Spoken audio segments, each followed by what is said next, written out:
dalam bangunan. Mencoba, tetap mencoba, supaya ulun bahagia.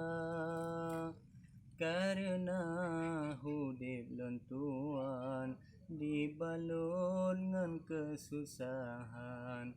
Lon sabar, tetap lon sabar, walau pi hudip derita.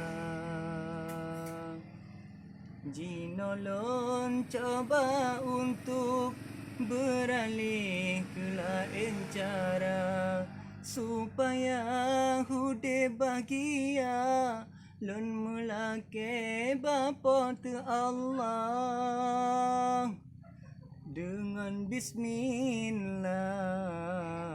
Ulun mulai Nabi ya Rabbi, ulun berjaya dengan berkat hati yang suci, berlemah dali Allah yang baik.